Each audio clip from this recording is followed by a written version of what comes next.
पूर्वांचल में शोषण का एक मामला बहुत सामने प्रकरण आता जा रहा था, जिसको लेकर यहाँ एक पार्टी ने, जिसने अपना नाम पूर्वांचल शोषित समाज अपना दल के नाम से रखा है, उन्होंने लगातार पूर्वांचल में हो रहे ऐसे शोषण को रोकने के लिए अपनी पार्टी को आगे बढ़ाया और पार्टी की बातों को उत्तर प्रदेश सरकार और केंद्र सरकार के सामने रखने का काम किया। आइए जानते हैं उनके राष्ट्रीय अध्यक्ष से, प्रमोद निषाद जी से, कि उनका क्या कहना है और वो अपनी पार्टी को लेकर आम जन को क्या संदेश देना चाहते हैं और कैसी लड़ाई लड़ रहे हैं।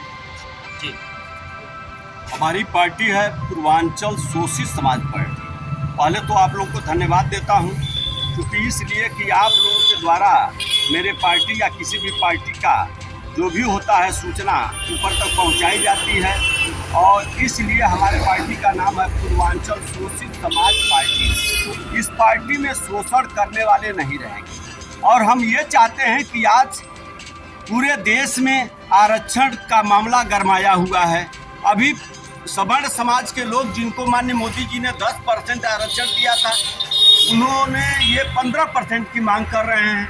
हमारे समाज के लोग इस देश में, जहाँ पिछड़े समाज के लोग 65% हैं, वहाँ उनको 27% का आरक्षण दिया गया, और आज नतीजा ये हुआ कि माननीय मोदी जी उसी में से 10% काट करके सवर्ण समाज के लोगों को दे दिए, और उसमें 21% आरक्षण अनुसूचित जात का है और 2% अनुसूचित जनजाति का है, और इस तरह से आरक्षण की भागीदारी दी गई है।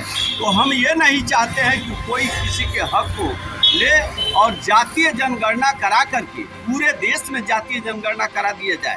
अगर निषाद 18% है तो 18% दे दिया जाए, ब्राह्मण अगर 30% है तो उनको दे दिया जाए, कुशवाहा 20% है उनको दे दिया जाए, कुर्मी अगर 30% है उनको 30% दे दिया जाए। हम ये नहीं चाहते हैं कि कोई यह कह सके कि हमारा हक व हकूक और इस पार्टी के नाते और इनके नाते दूसरे लोग खा रहे हैं। इसलिए मैं चाहता हूं कि जिसकी जितनी संख्या भारी उसकी उतनी हिस्सेदारी, जिसकी संख्या जैसे है उसको हक दे दिया जाए। हम ये नहीं चाहते हैं कि हमारे हक व हकूक को दूसरा खाए और हम किसी दूसरे के हक को व हकूक को खाएं। इसीलिए हमारी पार्टी बनी है। मैं ये देख रहा हूँ कि तमाम लोग शोषण किए। बहुजन समाज पार्टी के शासनकाल में भी पिछड़ों का शोषण हुआ, समाजवादी पार्टी के सरकार में भी पिछड़ों का शोषण हुआ, और भारतीय जनता पार्टी पिछड़ों के वोट लेकर के आई, और आज सबसे अधिक शोषण पिछड़े समाज का हो रहा है। निषाद समाज के लोगों का सारा हक व हकूक ले लिया गया। पोखरी का पट्टा मिलता था वो अभी ले लिया गया। बालू खनन का मामला था, जैसे ये गोरिया घाट अन्य जगहों पर जो बालू 30 रुपया फुट बिकता था, 100 रुपये फुट पर नहीं मिल रहा है। बालू खनन का काम खत्म कर दिया गया, यह कह करके कि यह डेंजर जोन है। और तीसरा ये है कि निषाद समाज के लोगों को जो आरक्षण की बात हुई थी कि आप लोगों को 17 जाति आरक्षण दिया जाएगा, अनुसूचित जाति का लाभ दिया जाएगा, उसको ये भारतीय जनता पार्टी मिल करके और हाई कोर्ट पर दबाव बना करके खत्म करा दी।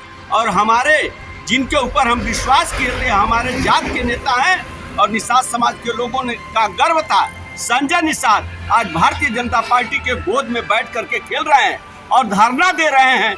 मानवता अगर हो और निषादों के हक की बात करते हो तो मैं संजय निषाद से कहना चाहता हूं कि मंत्री पद को लात मार करके और आ जाएं और बता दें कि भारतीय जनता पार्टी में अगर हमारे हक व सम्मान को नहीं मिलता है, निषाद समाज का हक नहीं मिलता है, तो मैं ऐसे ऐसे मंत्री पद को लात मारता हूं। मैं ये संजय निषाद से कहना चाहता हूं कि अपने पद और उससे इस्तीफा दे दे, उसको लात मार दे, कि हमें ऐसा पद नहीं चाहिए। इसलिए मैं चाहता हूं कि अगर भारतीय जनता पार्टी पिछड़े समाज और हमारे आवाज को नहीं सुनेगी तो मैं अगले महीने में दिल्ली के जंतर मंतर और लोकसभा के सामने जा करके, इंडिया गेट के सामने जा करके मैं धरना प्रदर्शन करूंगा। हमारे साथ हमारे कई हजार साथी चलेंगे, और जो भी उसकी जिम्मेदारी होगी ये भारतीय जनता पार्टी की होगी, मोदी जी की होगी, योगी जी की होगी। मैं आपसे यही कहना चाहता हूँ कि निश्चित रूप से हमारे हक व हकूक मिले, और जिसकी जितनी संख्या भारी उसकी हिस्सेदारी जनगणना करा करके बांट दिया जाए। हम ये चाहता हूँ। जिंदाबाद जिंदाबाद जिंदाबाद जिंदाबाद जिंदाबाद जिंदाबाद जिंदाबाद जिंदाबाद जिंदाबाद जिंदाबाद।